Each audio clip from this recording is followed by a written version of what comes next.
عبد القادر جیلانی کا ایک دھوبی تھا جو ان کا کپڑا دھوتا تھا. جب اس کا انتقال ہو گیا تو وہ قبر میں پہنچا, اور جب قبر میں پہنچا تو فرشتے آ گئے. فرشتوں نے اس سے سوال کیا, من ربک, تیرا رب کون ہے؟ تو وہ کہنے لگا, میں تو غوث اعظم کا دھوبی ہوں. فرشتوں نے کہا, من ربک, تیرا رب کون ہے؟ میں تو غوث اعظم کا دھوبی ہوں. یہ کیا جواب ہے؟ ماں دین کا, تیرا دین کیا ہے؟ میں تو غوث اعظم کا دھوبی ہوں. ما کنت تقول فی حق ھذا الرجل, نبی کے بارے میں تیرا کیا عقیدہ ہے؟ کیا عقیدہ تھا دنیا میں؟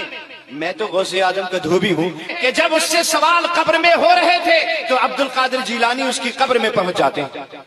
اللہ اکبر. اب تو کہہ دو سبحان اللہ. اس کی قبر میں پہنچ جاتے ہیں. ہاں, اور اس کے بعد فرشتوں سے کہتے ہیں, میرے مرید کو کیوں پریشان کر رہے ہو؟ مجھ سے پوچھو, کیا پوچھنا چاہتے ہو مجھ سے پوچھو. فرشتے مسکراتے ہوئے قبر سے چلے گئے. Wake up to reality.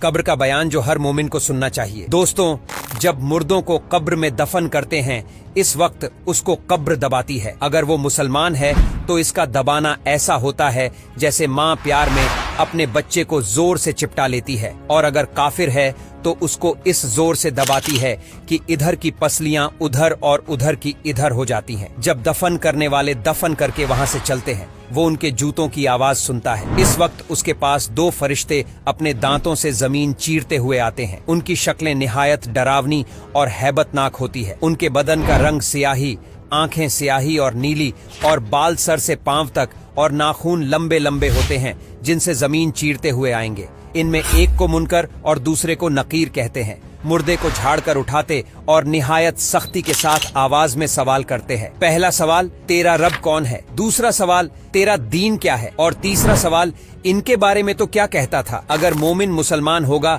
پہلے سوال کا جواب دے گا, میرا رب اللہ ہے, اور دوسرے کا جواب دے گا, میرا دین اسلام ہے, اور تیسرے کا جواب دے گا, وہ رسول اللہ صلی اللہ علیہ وسلم ہے. فرشتے کہیں گے, تجھے کس نے بتایا؟ وہ کہے گا, میں نے اللہ کی کتاب پڑھی, اس پر ایمان لایا اور تصدیق کی. اس وقت آسمان سے ایک منادی ندا کرے گا کہ میرے بندے نے سچ کہا, اس کے لیے جنت کا بچھونا بچھاؤ اور جنت کا لباس پہناؤ, اور اس کے لیے جنت کی طرف ایک دروازہ کھول دو. جنت کی خوشبو اس کے پاس آتی رہے گی, اور جہاں نگاہ پھیلے گی وہاں تک اس کی قبر کشادہ کر دی جائے گی, اور اس سے کہا جائے گا کہ تو سو جیسے دولہا سوتا ہے. اور یہ جو کہا گیا کہ مومن کے لیے پہلے جنت کی کھڑکی کھول دیں گے, یہ یوں ہوگا کہ پہلے اس کی بائیں ہاتھ کی طرف جہنم کی کھڑکی کھولیں گے جس کی لپٹ اور جلن اور گرم ہوا اور سخت بدبو آئے گی, اور فوراً بند کر دیں گے. اس کے بعد داہنے طرف سے جنت کی کھڑکی کھول دیں گے, اور اس سے کہا جائے گا کہ اگر تو ان سوالوں کے جواب نہ دیتا تو تیرے واسطے وہ تھی,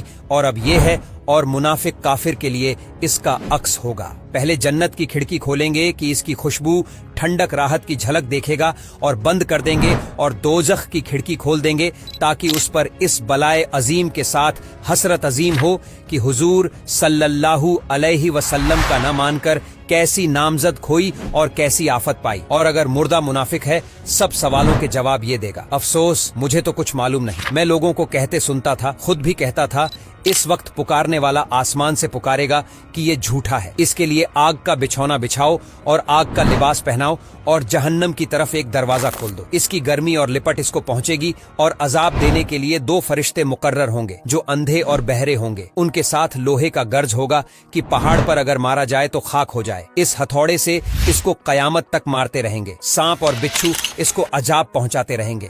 یہ ویڈیو ہم نے 10 سے 20 حدیثوں سے ملا کر بنائی ہے, اسے شیئر ضرور کیجیے گا تاکہ لوگ اللہ تعالیٰ سے ڈرے اور نیک عمال کریں. دوستوں, آپ کو ہماری ویڈیو کیسی لگی ہمیں کمنٹس کر کے بتائیں, اور ویڈیو کو لائک کرنا نہ بھولیں, اور اپنے دوستوں کے پاس یہ ویڈیو شیئر کریں, اور ہمارے پیج کو فالو ضرور کریں. دھنیہ واد.